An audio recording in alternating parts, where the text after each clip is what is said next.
सुंदर पत्रावली बनाते जा रहे हैं। किशोरी जी अपलक नेत्रन से श्याम सुंदर को देख रहे हैं। सुंदर सुंदर पुष्प तोड़ के ला रहे हैं, स्वयं उनके गजरा बना करके हाथन में पहना रहे हैं, बाजून में पहना रहे हैं। निज कर गूथ सुमन के गजरा, अपने हाथन से किशोरी जी के विशाल केशन को ठाकुर जी स्वयं गूथ रहे हैं। ये निकुंज की चर्चा है भैया।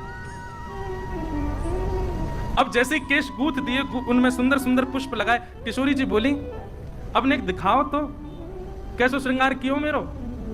ठाकुर जी बोले हाँ अब ही लाऊं। अच्छा, कितनी सुंदर छवि है कि किशोरी जी दर्पण लेकर के बैठी हैं और ठाकुर जी पीछे केश संवार रहे हैं।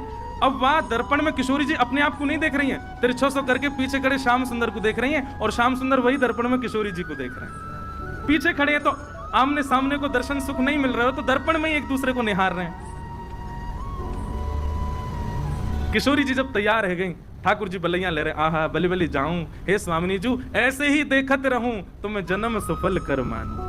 आप यूं ही बैठी रहो, मैं आपको देखता रहूंगा। तभी ठाकुर जी एक विशाल दर्पण लेकर के आए और नीचे पधराए करके और दूर से दिखा रहे हैं, हे स्वामिनी जी ने देखो तो कैसी लग रही हो। बहुत बहुत सावधानी से सुनो।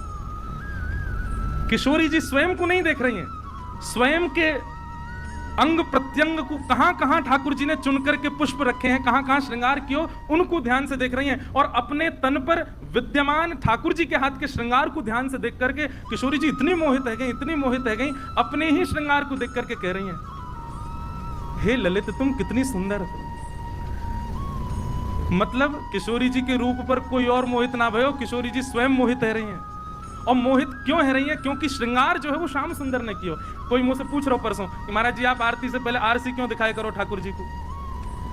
लाल जी को जो श्रृंगार है वो श्रृंगार किशोरी जी पधरा में, तो ठाकुर जी आरसी में वह श्रृंगार को दर्शन करें कि आज किशोरी जी कितनी आई है मेरे ऊपर। और जब लाडली जी को दर्पण दिखाया जाए तो लाडली जी ये भाव से देखें कि आज ठाकुर जी ने कैसे श्रृंगार किया मेरो। या हमारे आरसी ये ठाकुर जी को दिखानी चाहिए। और एक सामान्य भाव ऐसा है कि आप सब दर्शन करवे वारे तो ठाकुर जी अर्चक सो कहें एने दिखा तो दे मैं कैसा लग रहा हूँ, सबके बीच में बैठा तो दियो तेने मुँह तो दिखा मैं ठीक लग रहा हूँ कि नहीं। सो ठाकुर जी को पहले आरसी दिखा में, फिर नेक दूर करके वहां में हम ठाकुर जी को देखें। तो ऐसी भावना है कि वास्तव में आप अब श्री जी तो ना बन सको, पर एक भावना ऐसी रखी जाए कि श्री जी की दृष्टि से लाल जी को देखो, अरे लाला बड़े प्यारे लग रहे, बड़े सुकोमल।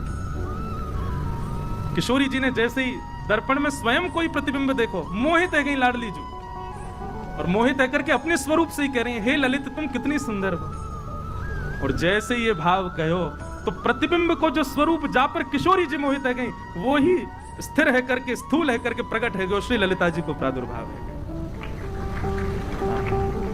सहचरी श्री ललिता महारानी की।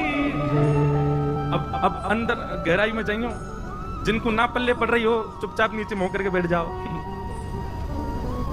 पूरे विश्व को मोहित श्याम सुंदर करें, कामदेव को मोहित श्याम सुंदर करें, ऐसे श्याम सुंदर हमारी लाडली जी पर मोहित रहें, और वो लाडली भी जिन पर मोहित रहें वो हैं श्री ललिता जी।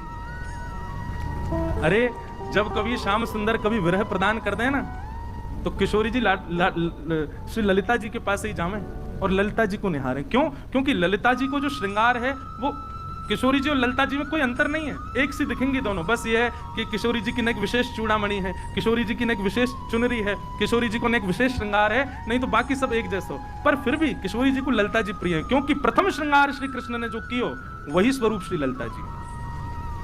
ललिता जी प्रकट है। क्यों प्रकट भाई? श्यामा श्याम के नित्य विहार को सुख देवे के काज श्री ललिता जी प्रकट भाई। सबसे प्रथम सहचरी, सबसे प्रथम सखी हैं निकुंज की श्री ललिता जी। और ललिता जी जैसे प्रकट भई, श्री ललिता जी अब लाडली लाल दोनों विचार करने लगे।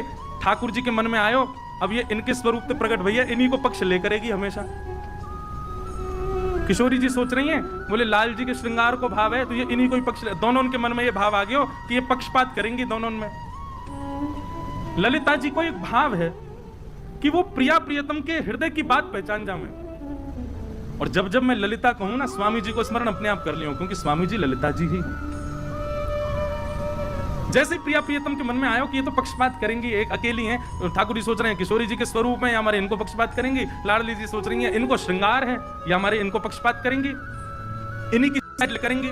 तभी ललिता जी को लगी नहीं नहीं, ये तो पक्षपात वाली बात नहीं, दोनों प्रिया प्रियतम को श्रम भयो, तो ललिता जी ने नेत्र बंद करके विचार किया और उन्हीं में से ही अनंत सहचरियां प्रकट हो गईं और निवृत्त निकुंज वहीं प्रकट हो गया। जितनी सखियां हैं सब श्री ललिता जी से प्रकट है।